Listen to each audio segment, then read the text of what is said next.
You already know this is Punch Run Boxing, aka Mr. Moonshine himself. Hello, what an ugly day in New York City with this rain, this wind, all the leaves coming down, the streets still looking dirty. But you already know, man, this is a big city, and a city that is one of the dirtiest cities in America needs a shower here now and then.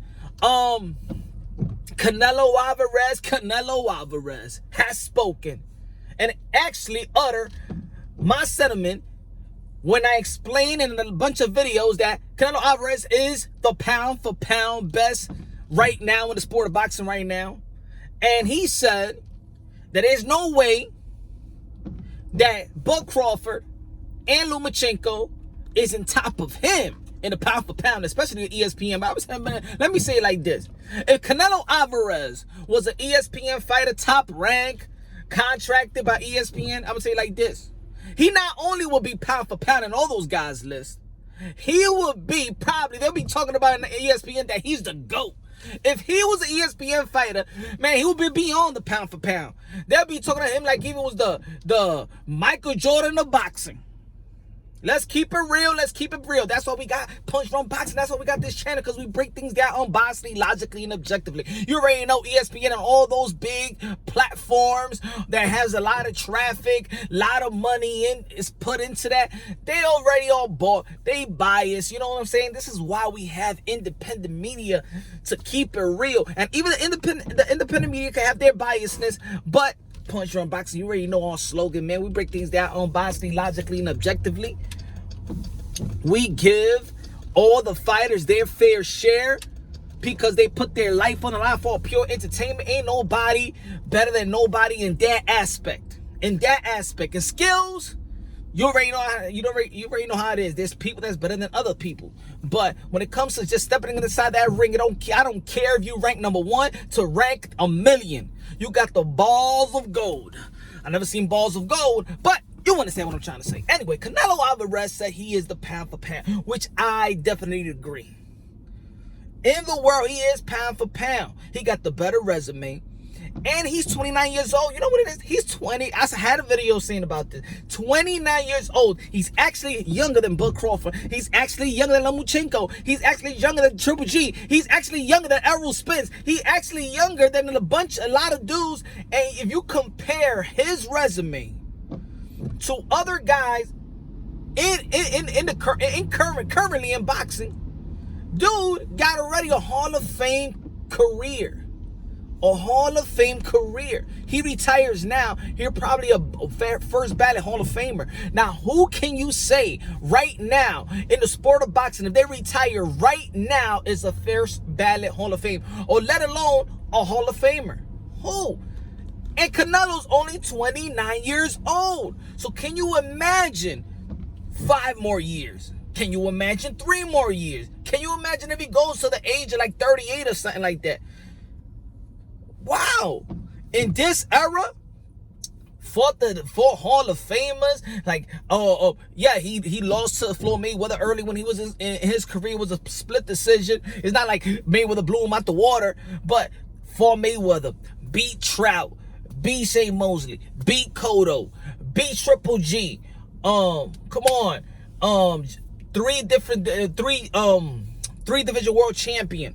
Going to his 4th. If he beats Sergey Kovalev, ladies and gentlemen, I don't care how you feel about Canelo Alvarez. If you hate him, let me tell you like this. You better respect Canelo Alvarez. If you would respect them then, because there's a lot of excuses. Oh, man, he fought these fighters when they was old. He fought these fighters because he was damn young. So it don't matter. It don't matter. If we got guys like Manny Pacquiao still fighting, you understand what I'm saying? Then it's still a possibility that these guys are still good. Could be good. I'm not going to be that they got to be like Manny Pacquiao, 40 years old and still beating elite fighters. But the guys that he's beating wasn't even that old, y'all. Maybe a lot of people feel like 38 years old, but it's not. It is not. Look at Sergey Kovalev. Well, how old is he? Sergey's like 36, 37. Great turnout, great performance by him, fighting a younger dude in Anthony Yardy. Shut it up. The hell up. beep. It ain't going nowhere. Anyway, what do y'all feel about Canelo Alvarez actually saying that? Is it true? It's true, though. I mean, of course, I'm going to say it like this. Lomachenko is a pound-for-pound caliber fighter. But Crawford, we know he's a pound-for-pound caliber fighter. We already know that he had the undisputed in 140 pounds. When was the last time? How many undisputed champions there in the sport of boxing? In a 100+ year sports, how many people you could say was undisputed? Not too many. Does he got a Hall of Fame career? Yes. Has he got a better resume than Canelo Alvarez? He is number one. He is number one pound for pound. And after this, it's just going to cement it more. It's just going to cement it more. And some other people, some counts are going to be like, oh, but Sergey Kovalev, he already lost. He already lost a couple of times. He lost to Andre Ward. Yes, he lost to Andre Ward, the guy that was currently the pound for pound. Look, I mean, if you lose to a pound for pound type of fighter, that doesn't mean your stock drops. I believe if you lose to the best dude in boxing right there, or the pound or the guy that is regarded the pound for pound best, I don't think your stock should be dropping. And that's the thing I be hating. Look, if you lose to, for example, if you lose to Lomachenko, your stock shouldn't drop. If you lose to Bud Crawford, your stock shouldn't drop. Now, of course, it depending how you lose, right? It depending how you lose. But if you lose in a pound for pound fighter, most definitely people's gonna say like, oh, yo, you are gonna lose this fight. So if you coming in, people saying that you're gonna lose, then it shouldn't, your stock shouldn't drop. And I think that's another thing that's very, very bad and it's problematic in the sport of boxing. And that's what happens. That's when these big Dumbo dummies that got big platforms, these media outlets, these boxing media outlets that likes to downgrade people. First they all about Chocolatito Gonzalez. He lose once and then he's deleted out the whole list. Rigondeaux lost, he's deleted. Elite. Like, I don't understand what's going on in the sport of boxing, huh? Anyway, let me know what y'all feel about Canelo Alvarez. Let me know. You already know the fight is coming soon. Who you got, Sergey Kovalev or Canelo Alvarez?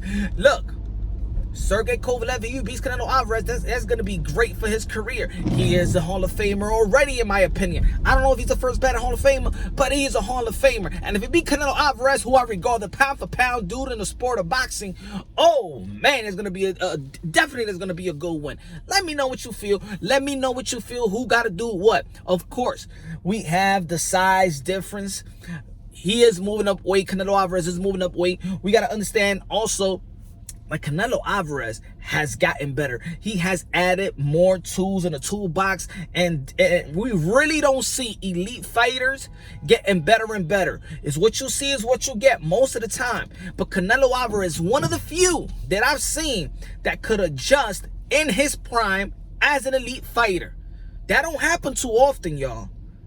Remember, he was a good boxer, good technical, more of a very, very stationary.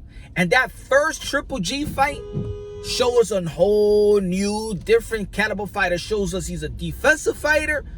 He got movement. He got defense. And that's one of the things I love is movement when I see a fighter. They're ring generalship. They know how to adjust. They could slug it out. They could box you out. They could work on the inside. They could work on the outside. They could make you miss. And a lot of things have when there's judges. Of course, always judges, but judges give credit in defense. If he makes you miss, let's say it was a close round. I'm just saying this, I don't know it, but when it's I just want y'all to know, when it's a close round and you feel like, damn, ain't nobody doing nothing.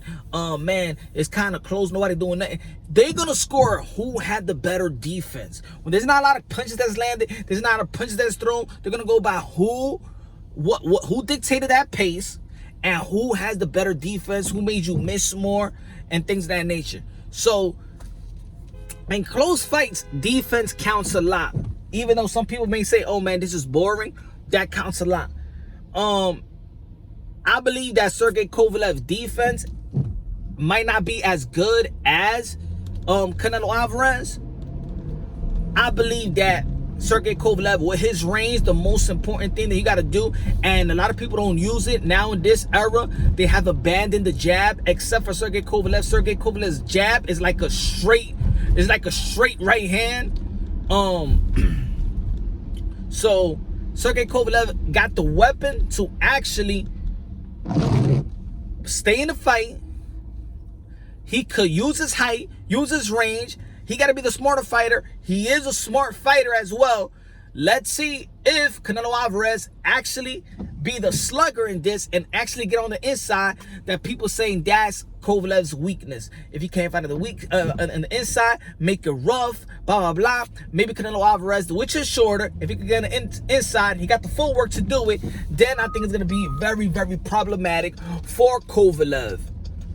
So the best weapon for Sergey Kovalev is going to be his jab. And the best weapon for Canelo Alvarez is going to be movement, and it's going to be getting on the inside, body shots after body shots. And no, I'm not just saying that because, Andre Ward hit him with the body shots, blah, blah, and made him lose that way. No, it is just that Sergey Kovalev is not as comfortable fighting on the inside like he is on the outside. He gets on the inside when he feels like, boom, you don't got no power, I could take your shots, and he could take all that risk. But against Canelo Alvarez, he knows he's not going to be able to take that risk. Is he going to have the type of stamina? I don't think so. His stamina was a little shaky with the Anthony Yarde fight, and I saw his movement was very, very, very good.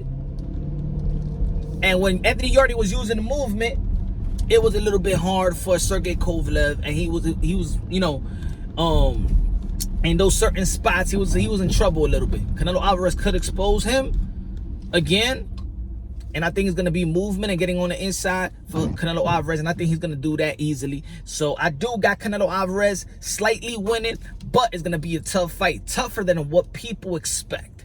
Anyway, this is Punch Drunk Boxing. Let me know what you feel. Let me know what you feel about Canelo Alvarez's statement about he is the pound-for-pound dude. And a lot of people say they the best. A lot of boxers, all of them feel like they're the best. But we all know Canelo Alvarez, his statement is 100% legit. Now, let me know what you feel. You already know this is Punch Drunk Boxing. Subscribe to the channel. Orale, it's going to be fight week, baby. I can't wait. Right, gonna see us back in the ring. Oh, man. And later on this next week, Thursday, we got Uo Nonito Donaire. Stay tuned. I'm going to make a video out of that. Let's go. Yo, subscribe to the channel. Hit the like button. You already know, man. Support your boy. Man, fight plus survive equals true champions. You already know, man. These are my modern day warriors, modern day gladiators. I respect them to the fullest. I hope y'all do too. New York City, goddamn, it's raining, man. New York City need a shower though. And some soap. Bring some soap, Mother Nature. Cause it looking ugly and smelly out here.